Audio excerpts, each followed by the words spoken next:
Est-ce que tu t'es déjà retrouvé dans un tel brouillard mental que ton seul rêve était de déconnecter du monde et de te barrer? Et bah c'était exactement mon cas et j'ai décidé de le faire, de tout couper pendant 24 heures pour enfin avoir du silence. Mais le vrai silence, pas juste couper la musique, les réseaux ou encore les films, non vraiment tout couper, plus aucune distraction, plus aucun bruit, pas de contact humain, pas même un livre, le tout sans parler. Est-ce que ça aide vraiment de faire ça? Qu'est-ce que je vais apprendre sur moi et est-ce que je vais même réussir l'expérience? Et bah j'en ai aucune idée, on va le découvrir ensemble dans cette vidéo.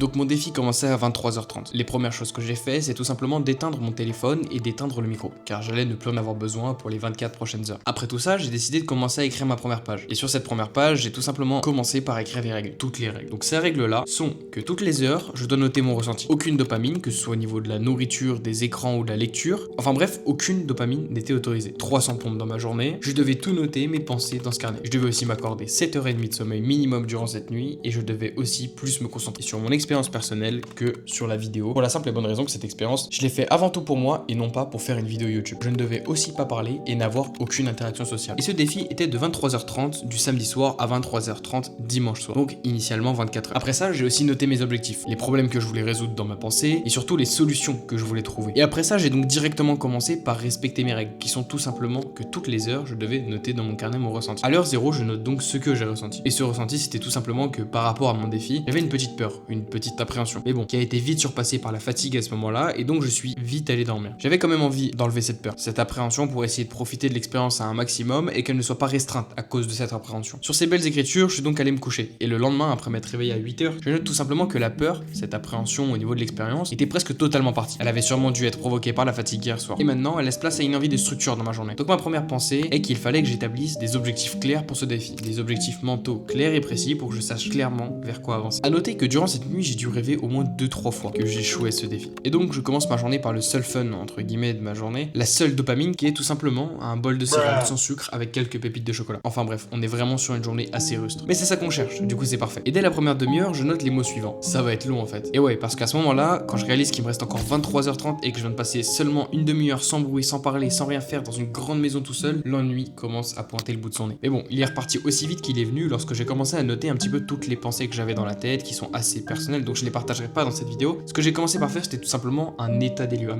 en notant toutes les pensées qui peut-être me dérangeaient mais qui étaient factuelles, et j'ai essayé d'aller au bout du raisonnement et de découler entre guillemets ce que je savais déjà. Ça pouvait être des choses que je voulais peut-être pas voir, ou tout simplement que je n'avais pas eu le temps de voir, pas eu le temps d'analyser, pas eu le temps de penser. Et donc j'ai noté tout ça dans le détail. Une heure après m'être réveillé, je note. Je crois avoir trouvé d'où venait la peur, d'où venait l'appréhension. Elle venait tout simplement du fait que j'avais peur d'affronter certaines pensées, surtout des pensées comme j'en avais à l'heure actuelle qui pouvaient décider de beaucoup de choses. Lorsque j'ai commencé à affronter les pensées que je ne voulais pas regarder dans les yeux, cette peur est peu à peu partie et a peu à peu laissé place à un esprit plus logique, plus mathématique, qui analysait ces différentes options qui lui restaient. Malgré tout, pour enlever encore tout espoir que cette peur apparaisse, je me promets quelque chose. Quels que soient les choix et la voie que j'emprunterai avec mon esprit durant ce défi-là, ce sera la bonne voie. Ce sera le bon choix et je ferai la bonne chose. Et en promettant cette chose-là, je me permets donc d'enlever la pression et de me demander est-ce que j'ai raté, est-ce que je fais la bonne chose, etc. Et de tout simplement vivre l'expérience à 500% et d'avoir logiquement beaucoup plus de chances de réussir cette expérience, s'il existe une réussite. Je note aussi qu'à cette première heure, je me sentais encore un peu fatigué, l'esprit un peu embrouillé, et il fallait que je médite. Car à force de noter tout ce à quoi je pensais et toutes les pensées que je ne voulais pas penser, même le temps n'a pas le temps pour le temps. ça crée un brouillard assez conséquent, et donc j'ai décidé de méditer pendant 15 minutes. Ce fut d'ailleurs très productif car la méditation m'a tout simplement permis de faire un tri assez conséquent dans toutes les pensées qui se percutaient dans mon esprit, et ça m'a permis d'arriver à une conclusion assez intéressante par rapport à mes pensées. Il y en a peut-être qui vont se demander comment je médite. Pour la simple et bonne raison que cet exercice était tout simplement pour faire le tri dans mes pensées et arriver à y voir plus clair sur beaucoup d'aspects de ma vie. J'ai médité d'une certaine manière à analyser en réalité tout ce qui me passait par la tête. C'est-à-dire que non, je n'essayais pas de rester au bord du quai et de voir passer le train des pensées devant moi sans jamais monter dans le train. Bien au contraire, j'essayais de prendre chacune de ces idées et de poser une réponse dessus. De structurer ça dans ma tête tout en fermant les yeux pour avoir le moins de stimulation possible et être le plus possible présent dans mon propre esprit. Et ça me permet souvent d'appliquer un aspect rationnel à des pensées qui peuvent être émotionnelles et qui ne sont donc pas basées sur quelque chose de concret et ont bien souvent pas de fondement. Après ce réveil et cette première méditation, tout ça encore une fois en silence, dans le plus grand des silences, je suis allé faire une sieste car j'étais encore un peu fatigué. Et au réveil de cette sieste, je pars sur la première activité de la journée, enfin la deuxième après la méditation, qui est tout simplement un tri de tisanes. Voilà, j'avais envie de faire des tisanes, j'ai trouvé pas mal de tisanes dans les tiroirs et j'ai donc fini par me faire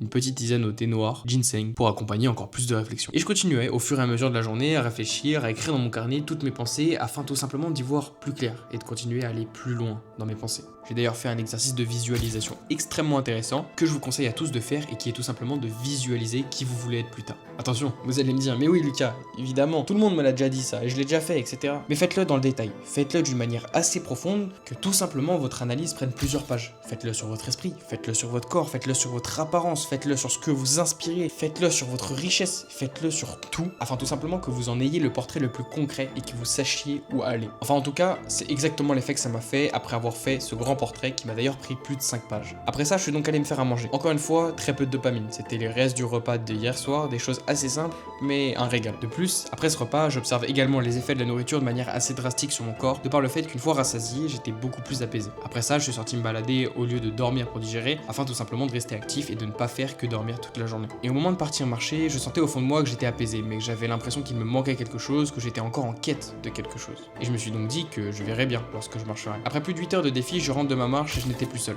Vous allez me dire, mais oui Lucas, c'est complètement contradictoire avec ton défi. T'étais censé être seul, t'étais censé ne pas parler, ne pas avoir d'interaction sociale, mais en l'occurrence, c'était un imprévu. J'ai donc décidé de casser ce défi une petite heure, et vous verrez que le destin fait extrêmement bien les choses. Après avoir parlé avec ma tante et passé une petite heure avec elle, lorsqu'elle est partie, je me suis rendu compte de quelque chose. Le décalage horaire m'avait fait 25 heures de défi, car de 23h30 à 23h30, il y avait une heure qui s'était rajoutée à cause du décalage horaire. Et donc si on enlevait cette heure-là passée avec ma tante à parler, j'avais bien fait 24 heures de défi, sans parler, sans distraction et compagnie. Et ouais, nous, on fait pas de putaclic. Après ça, je reviens un petit peu sur la visualisation de qui je vais être plus tard. Et je l'approfondis en y ajoutant une 6ème page encore plus complète. Et après plus de 9 heures de défi, je fais face à un grand défi, qui est tout simplement l'ennui, car j'ai l'impression d'avoir réfléchi à tout ce qu'il y avait dans ma tête, mais évidemment, ça restait une impression. Et pour preuve, je note juste après cette impression que cette introspection m'a révélé ce que je voulais et qui je voulais être. Et alors maintenant, j'ai un cap à garder, des chemins à suivre et des cartes à tracer. J'en suis pas peu fier de ces mots. Et donc après ça, je suis allé méditer 15 minutes. Et j'en suis ressorti encore plus convaincu, encore plus aligné avec ce que je voulais, avec ce que j'avais pu penser pour moi. Après cette méditation, je me suis fixé les principaux objectifs. J'en suis fixé 4. Des objectifs qui engloberaient et qui auraient un impact sur toute ma vision, que ce soit de mon moi de plus tard ou de ce que aurait mon moi de plus tard. Sur ces notes, je suis donc allé faire une petite séance de sport, et en l'occurrence elle consistait à faire les 300 pompes de la journée. Après cette séance, une petite douche et m'être posé, je note tout simplement les mots suivants à l'heure 11 à 18h. J'étais complètement calme et en paix. Je ressentais tout simplement un calme ambiant dans mon esprit. Et j'avais quand même la sensation qu'il me restait des choses à faire aujourd'hui.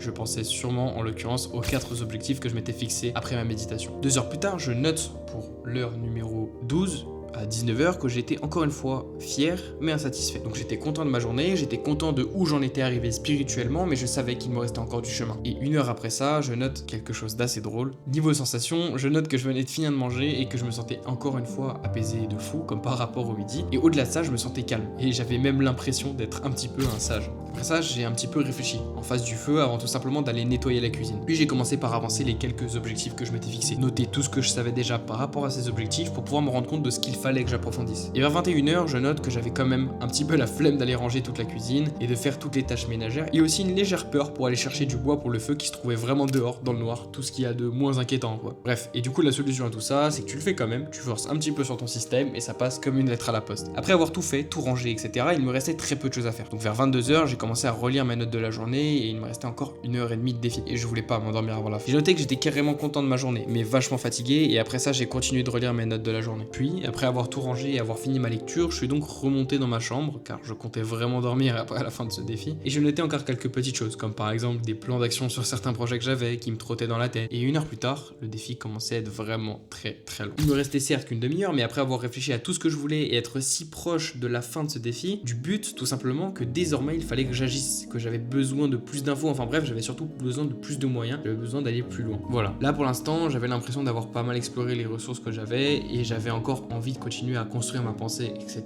Mais cette fois-ci avec des informations externes pour pouvoir tout simplement aller plus loin. Et 30 minutes plus tard, j'ai terminé ce défi. Enfin bref, à ce moment-là, j'étais complètement fatigué et j'ai donc décidé d'aller dormir sur le champ.